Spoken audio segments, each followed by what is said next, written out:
seu evangelho, porque essa parábola ganhou assim uma notoriedade enorme no decorrer dos anos, né? Tem um homem, até o meu livro acabou, mas o irmão Joel deu um jeito nele, né? As parábolas de Lucas, muito bom, muito bom. Se alguém quiser ler as parábolas de Lucas, agora está novinho, viu? Tá bom, meu livro novo. Ele passou 30 anos em Israel pesquisando exclusivamente sobre as parábolas de Lucas para produzir o livro. Então não foi alguém que sentou no escritório e foi escrever alguma coisa. Foram 30 anos para escrever as parábolas de Lucas. Eu tenho um outro cidadão que passou 40 para escrever, então por aí superou o outro, né? Não as parábolas de Lucas, mas do profeta Isaías. Então, só para mostrar que às vezes a gente vai ler um texto assim da Bíblia e a gente não percebe a grandeza da história, da narrativa. Então, eu gostaria mais uma vez de tratar com a narrativa histórica, apesar de ser uma parábola, né?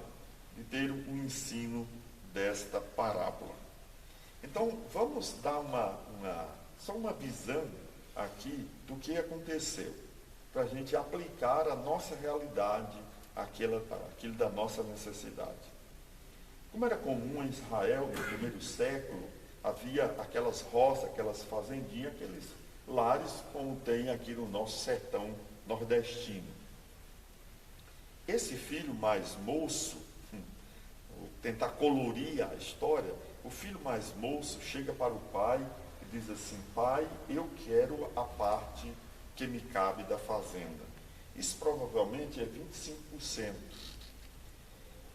O velho, né, o pai, disse naquele momento, era para tirar o cinto e dar uma surra naquele menino, né? Porque ele chegou para o pai vivo pedindo herança. Em qualquer cultura, pedir herança com os pais vivos é desejar que ele morra. Interessante, né? Pai, eu quero que o senhor parta. E esse pai, bondosamente, amorosamente, o que ele faz? Ele pega 25% da fazenda, vende e dá o dinheiro para o filho mais moço.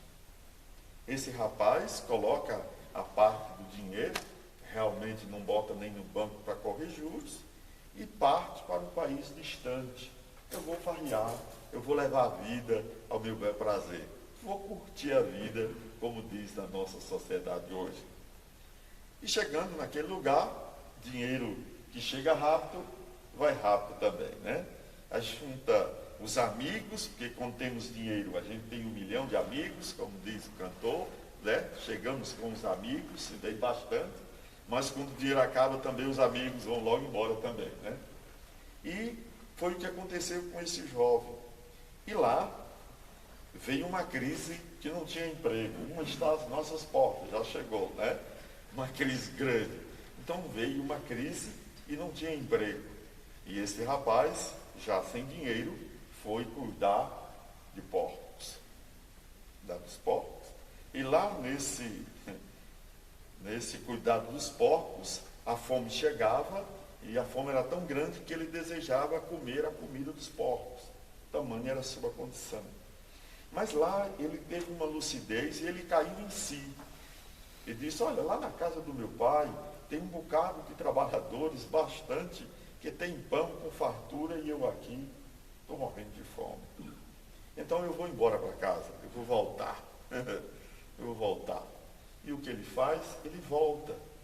E diz a narrativa, a história, a parábola, que quando ele está ainda longe, a distância, diz que o pai, como era daquela cultura naqueles dias, quando os filhos viajavam, saíam de casa, eles ficavam na frente da casa, à tardezinha, vendo a possibilidade se dava para o filho chegar, porque eles não viajavam à noite devido aos problemas de violência em todo o que é época do tempo. E aí ele avista aquele menino que vem ainda longe e diz assim: pai, será que é meu filho? Eu acho que é ele. Mas está tão magro, cabeludo, descalço, rasgado. Não deve ser o meu filho, não. daquele estado. Aí o rapaz chega mais para perto, e o velho certamente de lá, a idade já avançada, a visão não é mais a mesma, mas quando ele se aproxima, de fato, é o filho dele. E diz que esse pai corre para o filho, abraça e beija. Como eu disse na quarta-feira passada, na terça-feira passada, essa expressão abraçou, beijou e abraçou, ela tem 7 palavras gregas. Interessante, né? O grego é diferente do nosso português, e como é diferente. Tem 7 palavras, é mais ou menos assim: caiu sobre o pescoço dele e beijava afetuosamente. Se for traduzir literal, seria assim. O nosso português traduziu, abraçou e o beijou. Tradução excelente ao meu ver. Mas essa fica bem mais intensa. Interessante, ele estava cheirando porco, rasgado, cabelo grande, descalço e tudo mais, né? E o velho, mesmo assim, beija. Mas algo interessante, era o mesmo rapaz que algum tempo atrás tinha dito para o pai: pai, eu quero que o senhor morra. Interessante, né? Mas a história continua, né? O fato continua. E aí, de repente, o que aconteceu, né? O velho recebe bem, dá logo um banquete, vamos dar uma festa aqui, pega aquele novilho cevado, o melhor que a gente tem aí, convida os amigos e vamos fazer um churrasco daquele bom. Se você quiser ir fazer um churrasquinho e convidar, não se acanhe não, que eu vou me acabar com você, viu? Então ele chama os vizinhos, os amigos, e vamos dar uma festa porque o meu filho voltou. Mas no nosso conto aqui, da nossa história, tem um filho mais velho. O filho mais velho está na lida, está na roça, está trabalhando, né? Está cuidando daquilo que sobrou da fazenda. Quando ele chega, né, ele escuta as músicas. Rapaz, mas ninguém tinha anunciado para mim que tinha festa hoje em casa. Ninguém ia falar que meu pai não tinha. Nem combinou comigo, né? Sou o filho mais velho. Tá lá na roça trabalhando. Está dando duro e aqui vocês dançando e a festa aqui cobrindo, né, Gel? A Coca-Cola, né? A churrasquinho, aí estava sobrando aí, né, irmão Cláudio? Coca-Cola, né? Tudo estava churrasquinho bom, as Ronidas está aqui hoje. Então, e aí, diz que ele chama um dos criados e diz assim: o que é isso? Ele diz: foi teu irmão. Foi teu irmão. Ele chegou, voltou, e teu pai resolveu dar uma festa porque recuperou ele com saúde. Rapaz, daí o rapaz ficou lá emburrado. Olha, olhando para a câmera, né? Ficou lá com a cara feia. E o pai, o que é que o pai faz? O pai sai lá da festa e vai até o filho mais velho e disse: entra. Foi assim que ele disse? Não. Entra na festa? Não. Ele disse assim: reconcilia-te contigo comigo. Interessante. Era o pai, era o filho que devia reconciliar com o pai. Veja aí o que ele diz no finalzinho da parábola, quando ele diz assim. Ele diz assim: saindo, porém, o pai procurava conciliá-lo. Era conciliar com quem? Com o pai. Interessante, né? Mas ele se indignou e não quis. E ele se apresentou como bom, como justo. Ele disse: eu nunca transgredi uma ordem tua. Tudo que eu fiz foi certinho. Mas aí veio esse teu filho aí, nem considerou como irmão, e tu fizeste isso para ele. Mas aí eu dago para vocês. Isso é apenas uma narrativa histórica. O que isso significa? O que isso significa? Por que esse enredo? Por que essa história bonita e esse conto da vida real? Vamos voltar aí bastante tempo. Quando Deus criou Adão e Eva e colocou os dois no paraíso, algo aconteceu. O pecado entrou no mundo e o homem fugiu da presença de Deus. Lembra quando Deus veio visitar Adão e Eva? Eles não foram ao encontro de Deus, eles se esconderam. Mas quem tomou a iniciativa de providenciar um retorno foi Deus. Deus lançou os alicerces do retorno lá no paraíso. Ele lançou os fundamentos de trazer o homem de volta. Trazer o homem de volta para si. E aqui é uma dessas parábolas que ensina sobre o amor de Deus em trazer o homem de volta. Essa é a parábola que trata 100% do amor de Deus pelos perdidos. Vou dar algumas coisas para implicativa da nossa vida nesta parábola. Esse filho mais moço, aqui claramente, né, ele saiu da casa do seu pai, foi embora, mas quando ele estava longe, ele não disse assim: eu vou retornar para a minha mãe, ou para o meu irmão, ou para a fazenda do meu pai. Ele sempre está dizendo: eu vou voltar para meu pai.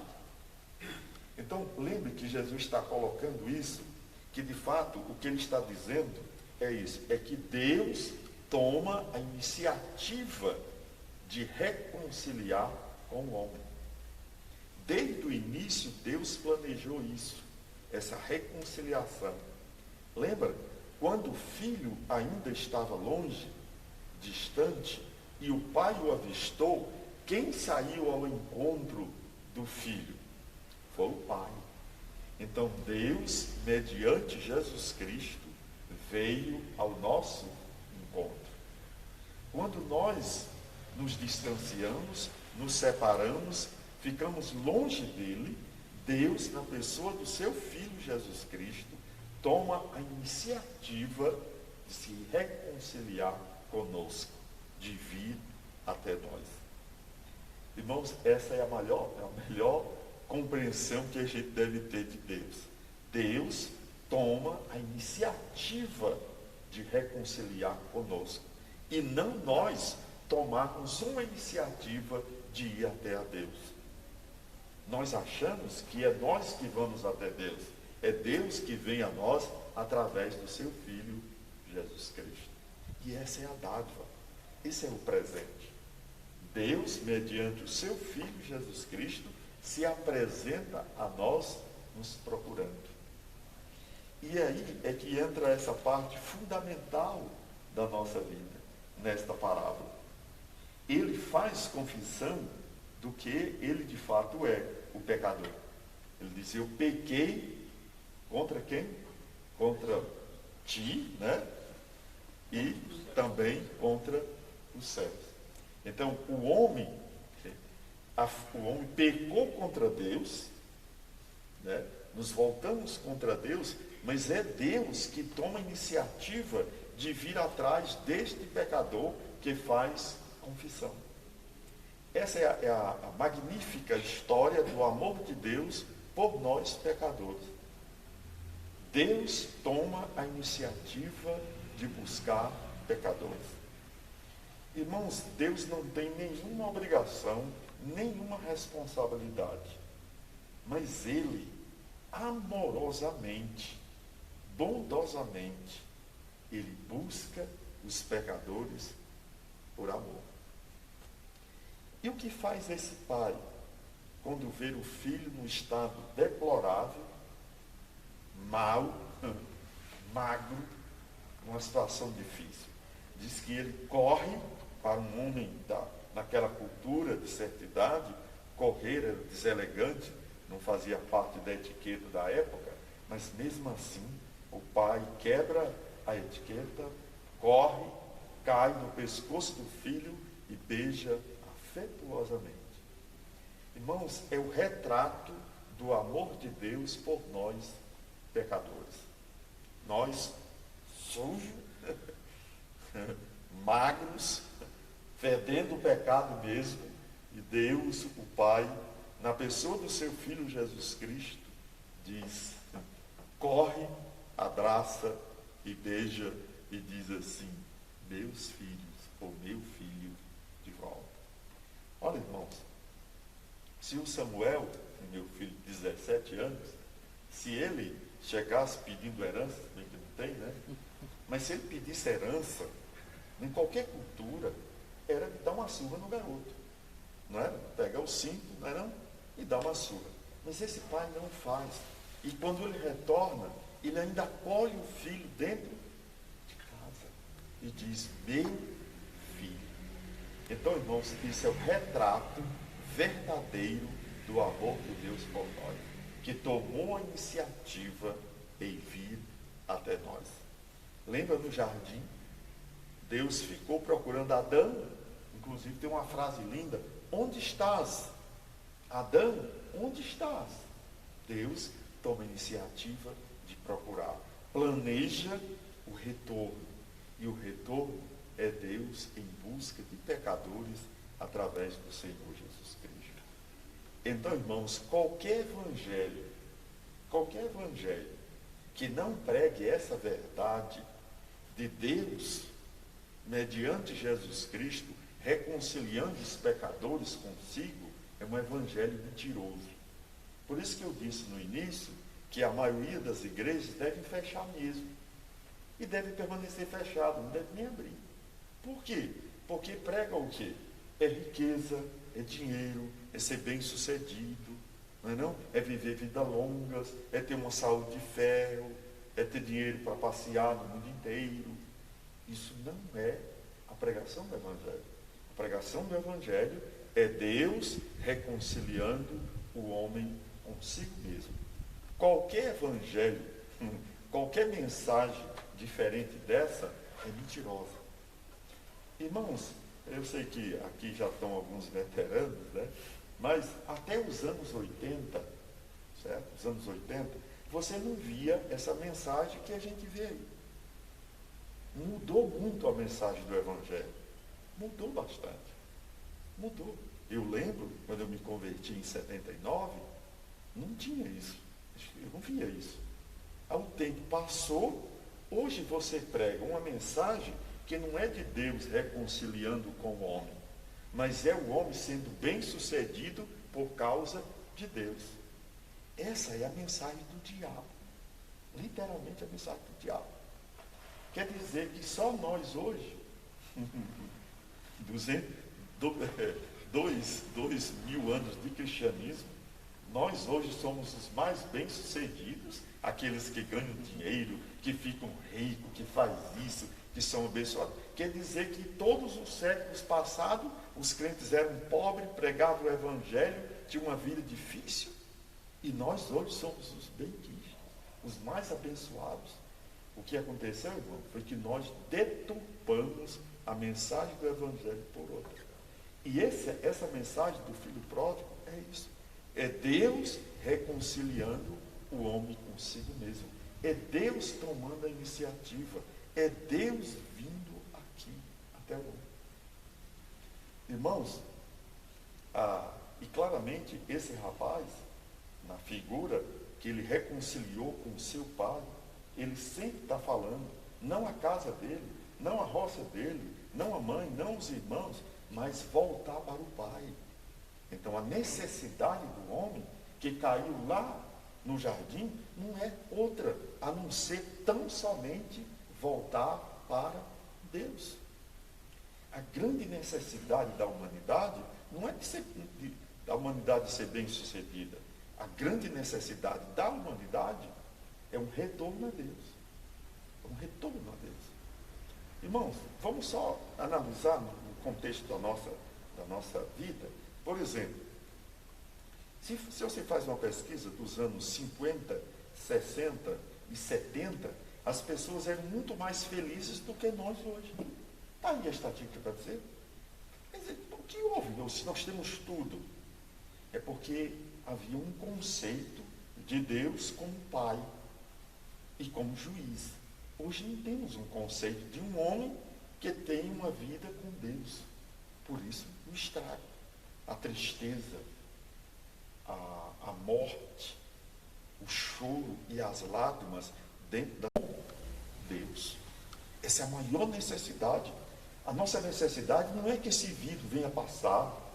A nossa maior necessidade não é que os problemas da humanidade sejam resolvidos. Eles nunca serão resolvidos. Mas a grande necessidade do ser humano é ser reconciliado com Deus. Qual era a necessidade desse menino? Voltar para a casa dele? Comer pão? Não. A necessidade dele era reconciliar com seu pai. A necessidade do homem é reconciliar com Deus. Essa é a necessidade. Às vezes eu e você queremos encontrar satisfação para a vida. Isso aqui estava numa situação difícil, né? E queremos encontrar satisfação, alegria, contentamento. E o que encontramos nessa sociedade? Só derrota, tristeza e frustração. Porque a alegria do homem, a alegria das pessoas, está em ter uma vida voltada para Deus e não por tudo que está em sua volta. Senão, os crentes do primeiro, segundo, terceiro e até o quarto século seriam os crentes ruins, porque eles padeceram, sofreram, vendiam o almoço para comprar janta, tão pobres.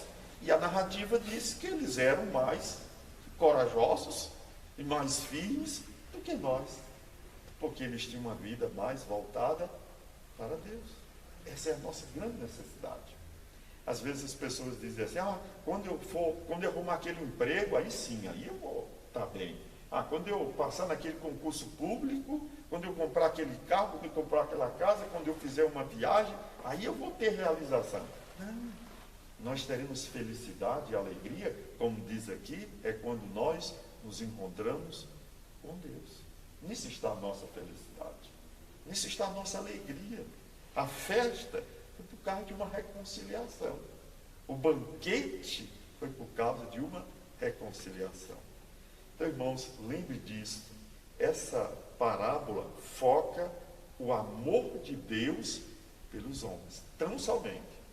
É Deus amando pecadores. É Deus vindo em encontro de pecadores. Como eu disse outro dia, aqui, isso é lá do quarto século, bem evidente. Naquele período, e até depois, já no século XVI, as pessoas acreditavam nisso, e é verdade. As pessoas ficavam admiradas, não era quando alguém não aceitava Cristo. Quando a pessoa não aceitava Cristo, ele não ficava admirado. Achava isso normal. Não, o homem não aceitou, não reconheceu Cristo como Salvador, normal. Agora, quando alguém confessava Cristo, eles ficavam admirados. Como é que pode um pecador caído se reconciliar com Deus? Realmente, graça. Então, é Deus bondosamente vindo nos corações dos homens. Deus lhe achou. Deus veio ao seu encontro. Deus lhe procurou e lhe achou. E essa é a melhor dádiva da vida. Não tem algo mais especial do que isso. E aí o que esse pai fez? Deu um banquete, uma festança grande.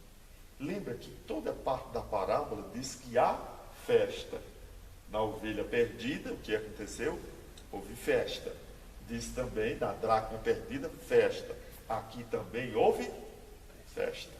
Na fazenda houve festa. É típica a história de dizer que houve uma festa no céu por um pecador que se reconciliou com Deus. Essa é uma das verdades mais espetaculares da raça humana que nós esquecemos. A coisa mais fantástica da vida não é quando uma nação prospera. A coisa mais fantástica da vida é quando o homem se reconcilia com Deus. Porque quando ele reconcilia-se com Deus, há festa no céu. A alegria no céu por alguém que se reconcilia com a pessoa de Deus. É incrível isso, né? O pastor daquela ovelha, quando chegou, vamos dar uma festa. A mulher que encontrou a dracma, vamos dar uma festa. O filho que recebe o pai, vamos dar uma festa também, vamos nos alegrar. Deus se alegra quando o homem retorna e se reconcilia com ele. Quando Deus busca o homem pela sua graça.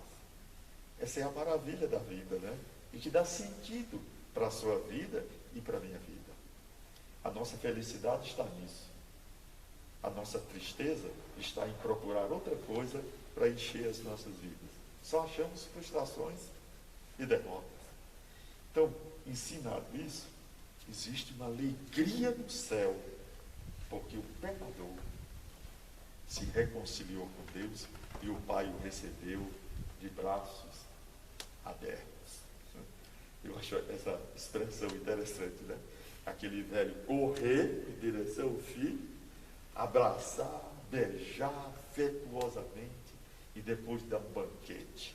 É a figura como Deus trata os pecadores.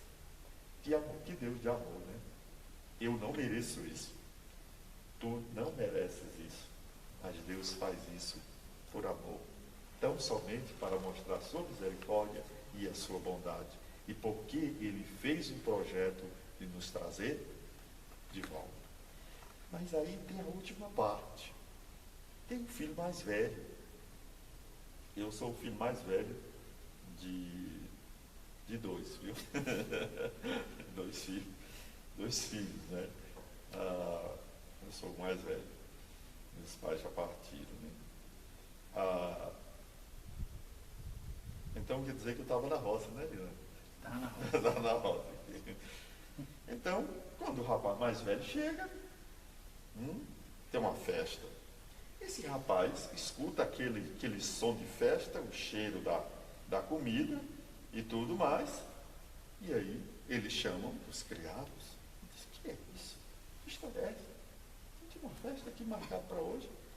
Aí o criado informa, teu irmão estava perdido, retornou em casa, né? E aí o pai resolveu dar uma festa. O que o pai faz?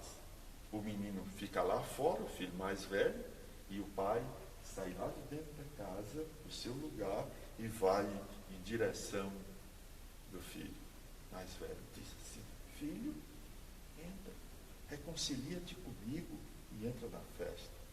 Lembra, no banquete celestial do reino dos céus, só entra quem se reconcilia com Deus. Por isso que o filho aqui tem que reconciliar com seu pai e não com seu irmão. É com Deus. A grande necessidade é com Deus. O homem precisa de reconciliação com Deus. Irmãos, como é semana da Páscoa, acabou, né? Já passou aí, mas é o mês. Lembre disso. Quando Jesus morreu, naquele 3 horas da tarde, ele dividiu a humanidade em 2 tipos de pessoas. Os salvos e os perdidos. Está lá em Isaías 53. O que aconteceu? Ele salvou um ladrão que estava na direita, estava do seu lado. O outro que estava à esquerda, não era porque era da esquerda, né? Nada disso. Então, ele salvou. Naquele momento, Jesus Cristo estava dizendo, olha, a partir de agora, existem aqueles que reconciliaram com Deus e aqueles que não são reconciliados com Deus. Então, ele estava, por isso que Paulo vai dizer lá em Coríntios, 2 Coríntios, capítulo 5, que Deus estava em Cristo reconciliando o mundo consigo mesmo. E aí? Isso foi por filho mais velho, não é? Aliás, foi com o filho mais novo. Mas o filho mais velho não quis. Por que ele não quis? É porque ele é a classe dos fariseus e dos escribas. Por que essa classe de gente?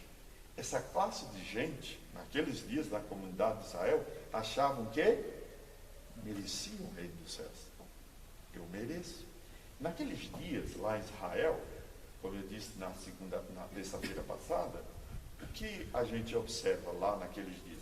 É que eles achavam que um judeu bom, fazendo todos os rituais da lei, ele seria aceito perante Deus. E Jesus está dizendo, olha, não é ritual não, é se reconciliar com Deus. Mas ele tinha senso de justiça própria. Ele achava que merecia. E esse é o nosso problema. É o problema da humanidade. Nós achamos que merecemos.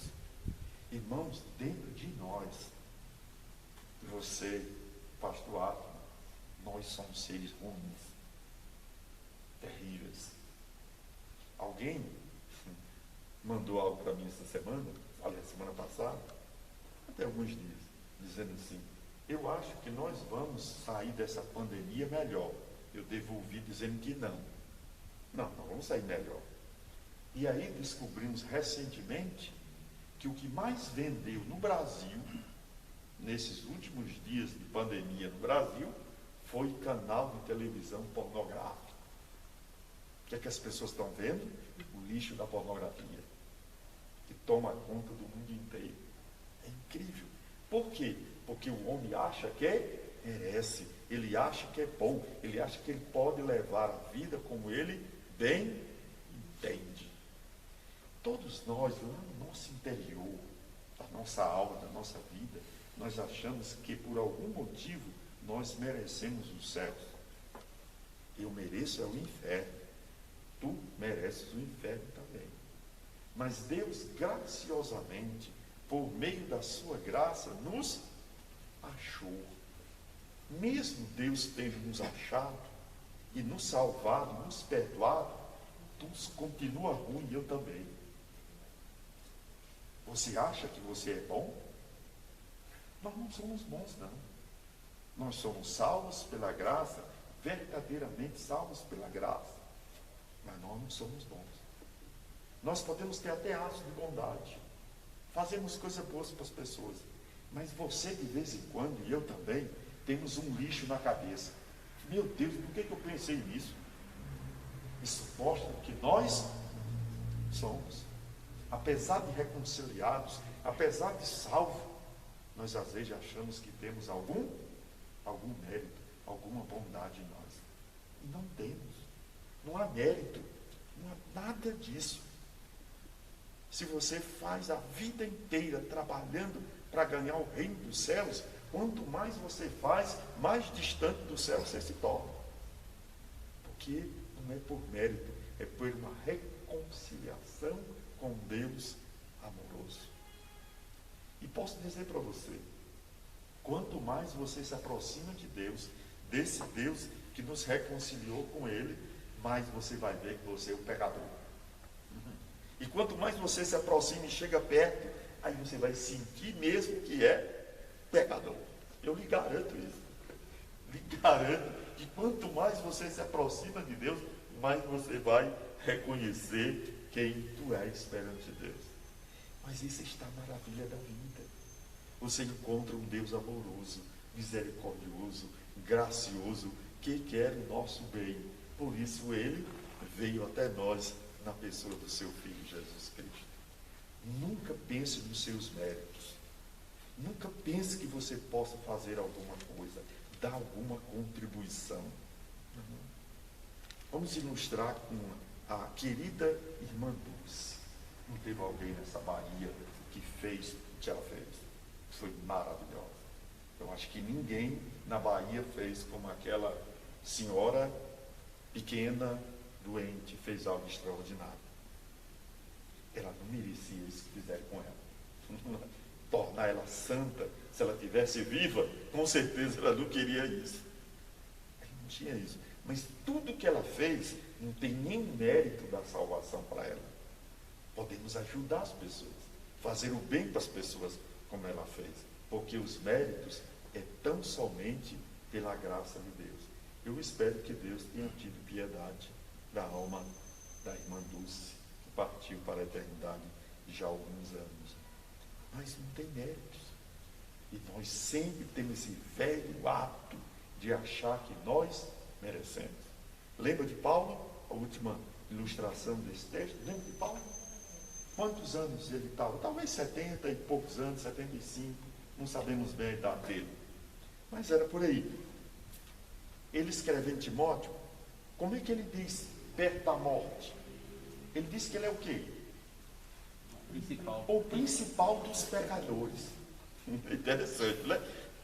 Seria até bom dizer assim, olha, eu sou aqui um pecador justificado, eu sou um pecador que Deus salvou, eu sou um pecador que Deus aceitou no reino dos céus. Não, eu sou o primeiro da fila dos pecadores. É assim que ele se via. Irmãos, e esse rapaz aqui, ele não se via assim. Ele se via com justiça própria. Então, nunca olhe para você e diga assim, eu mereço. É tão somente o amor de Deus por nós. É tão somente a bondade dele que nos salvou. Irmãos, eu vou dar um sinal de alguém que de fato experimentou salvação na alma. Às vezes as pessoas acham que é frequentar uma igreja, é ser batizado ali, é ser membro de uma igreja local. Isso não prova nada, absolutamente nada. Um levantar de mão dentro de uma igreja não prova nada. Então o que prova? O que prova que nós somos crentes se nós somos pecadores? Existe um sinal que é interessante. João dá 3, mas um que eu acho belíssimo pela teologia bíblica. É a sua relação com a verdade. Falando de salvação do filho pródigo desse, é a sua relação com a verdade. É a sua aptidão pela Bíblia. Tu amas a verdade do Evangelho. Você gosta de ouvir Bíblia? É uma coisa importante. A relação sua com esse livro muda a vida? Isso é de alguém que foi reconciliado com Deus. Olha as 3 maneiras de alguém que se reconciliou com Deus, ou com o Pai. João está lá na sua epístola. Qual é a primeira? A verdade que confessa. Então a parte mais importante da reconciliação com Deus, como fez esse rapaz, e esse o mais velho não fez, é a verdade que ele confessa. João aqui diz isso na 2ª epístola. Então, o mais importante é aquilo que nós confessamos.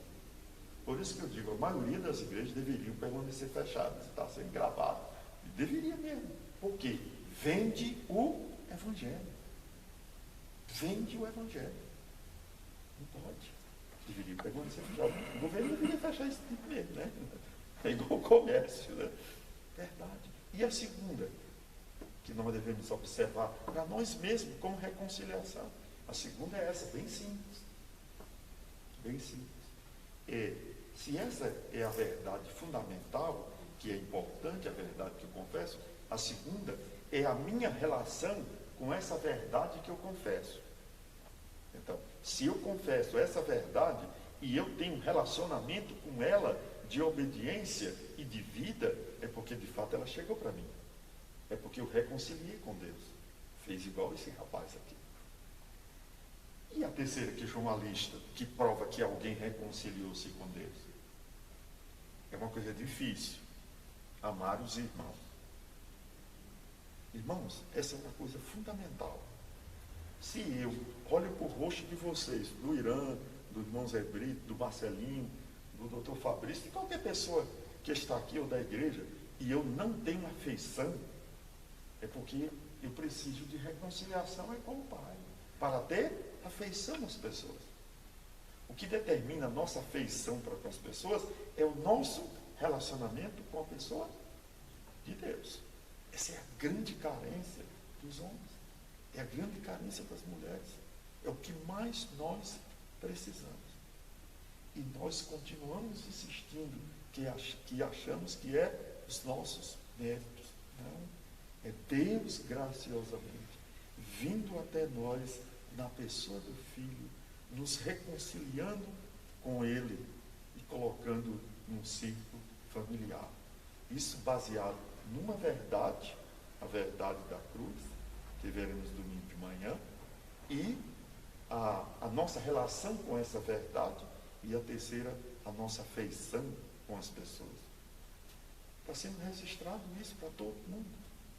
Observe, as igrejas de hoje, o povo, eles vivem pior do que Tom e Jerry. Vocês assistiu o desenho? Brigando o tempo todo e é porque são amigos, né? É incrível. Um traindo o outro.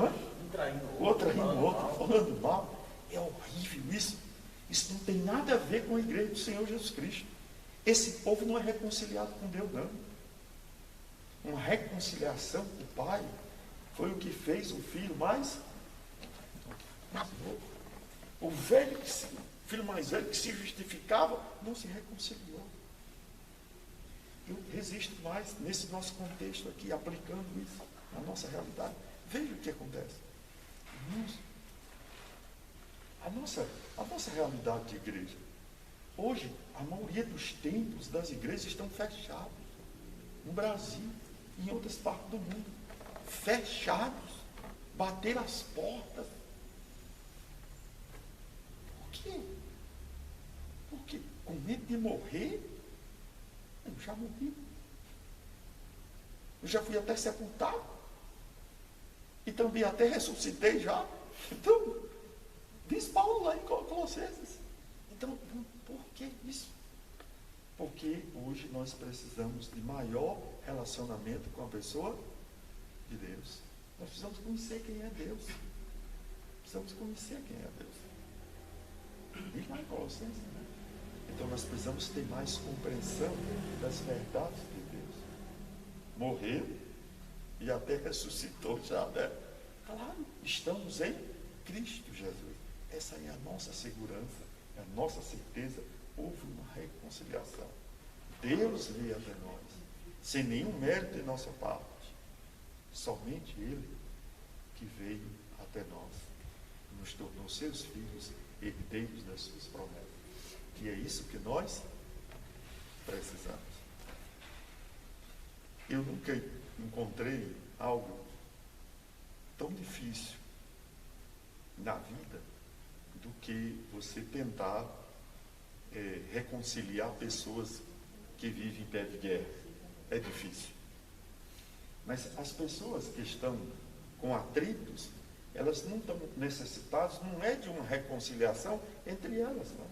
A grande necessidade delas é uma reconciliação com Deus. Essa é a grande necessidade. E digo mais, a igreja de hoje, ela não está pronta nem para o sofrimento e muito menos pronta para Jesus voltar. Não é verdade? É verdade. Não é verdade. É algo muito claro. Não é? Diante de um primeiro impacto que vem no Brasil, a gente vai, foge e se esconde. Salvar a pele. Salvar a pele. Imagina se tiver que passar pela tribulação. A pessoa se tivesse passado pela tribulação, como é que vamos fazer? Então, a grande necessidade da humanidade é essa reconciliação com a pessoa de Deus. Como disse outro dia, né?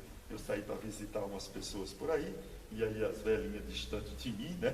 Ficava assim na porta e tal. Aí cheguei na casa de alguém, pegou na minha mão, me abraçou. Aí disse, aquela agora está bem, né? Irmãos, não vai morrer por causa disso. Se o pastor Atman morrer por causa do vírus, foi porque Deus quis. Deus quis. Se ele quiser levar o Cláudio, é porque ele quis levar. Se ele quis levar o Irã, é porque ele quis levar. Então nós temos uma reconciliação com Deus. E devemos ter coragem diante disso. Essa reconciliação já foi feita. E a melhor dádiva que temos é a dádiva de um Pai amoroso. É incrível, né? Que Deus é tão grandioso, encerrando, tão soberano em tudo, quando Ele nos reconciliou, que tem algo que a gente precisa ver. Na Bíblia, encerrando essa parábola, lembra que eu disse que Deus tem dois momentos que Ele se alegra. A face de Deus tem um sorriso, né? O sorriso escondido de Deus. O primeiro, Ele dá uma festa no céu quando os pecadores se arrependem. Esse é o momento da alegria de Deus.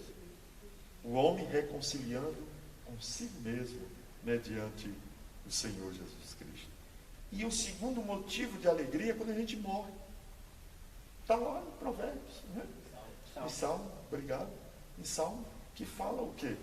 Que há prazer de Deus na morte dos seus santos, dos seus justos. A palavra lá é satisfação no hebraico, né? Tem também a ideia de festa, de regozijo. Olha aí. No dia que eu me converti em vocês, uma festança lá em cima, né? Deus se alegrando, os anjos se alegrando com isso. Quando a gente chegar lá, do mesmo jeito. Então, é um pai amoroso que se preocupa com seus filhos e tem interesse pelos seus filhos. Irmãos, é nessas coisas que nós estamos seguros. E a nossa felicidade está prontamente nisso. Essa é a narrativa encantadora. E como eu já contei e repeti essa história. E vou repetir. Encerrando, eu estou no capítulo 13 de Hebreus, sentei para estudar o último capítulo 3 da parte prática, as partes espirituais do livro. Sentei e senti saudade do começo, da primeira mensagem do livro de Hebreus. Aí disse assim, rapaz, se não fosse a igreja, eu ia começar de novo o livro de Hebreus. Se os irmãos me aguentassem, eu ia começar de novo, lá do versículo 1 até o final, né? Aí eu disse com Deus, essa semana, quando sentei lá para estudar, ontem, aí eu disse assim, se Deus me mandar para outro lugar, para eu pregar em outro lugar, é a primeira epístola que eu vou abrir. Interessante, isso quer dizer que me deixou saudade, está deixando saudade, tá bom? Vamos orar, vamos agradecer aqui a presença do Diego, e a presença do Germínio, certo? São os jovens ali, né? Mas ele é mais novo do que mais jovem do que você, Gel. Oi. Certo? Gel, você disse para a Carla que ela faltou, né? A Carla lá, que ela faltou. Não deixou sair hoje, né? Foi, rapaz. Nossa, rapaz. Continua do mesmo jeito, hein? Do mesmo jeito. Obrigado, Gelson. Aqui é uma presença também aqui conosco. Agradecemos vocês dois.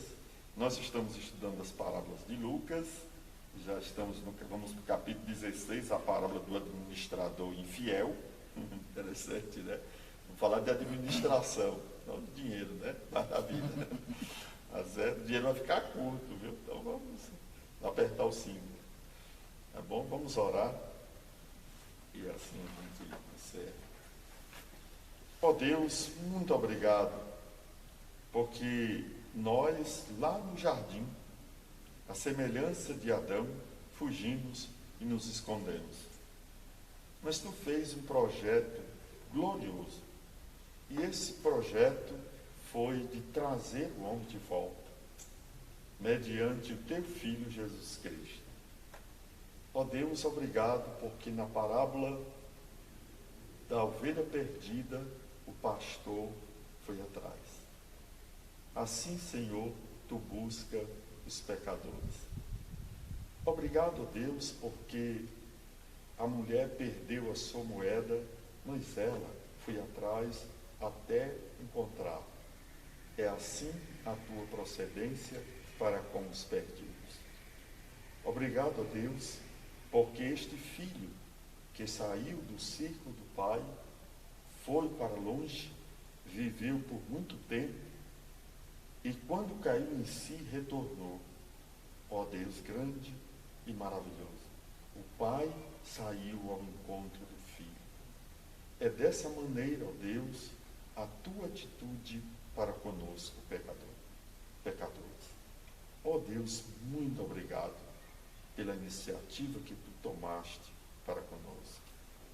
Obrigado também, ó Deus, porque nós entendemos a semelhança desse filho mais velho, que nós às vezes achamos que merecemos, que é uma justiça em nós, que é uma bondade em nós, mas não temos nenhuma bondade, nenhum merecimento, nenhuma justiça.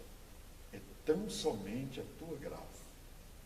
Por isso, Deus, nós queremos te louvar nesta noite, porque fomos achados pela tua graça e pela tua bondade. Ó Deus, ajude-nos a ter esta percepção de que houve uma reconciliação contigo. E essa reconciliação é que nos traz alegria, satisfação e contentamento. Muito obrigado, Senhor. Esta é a nossa oração, em nome de Jesus Cristo. Amém.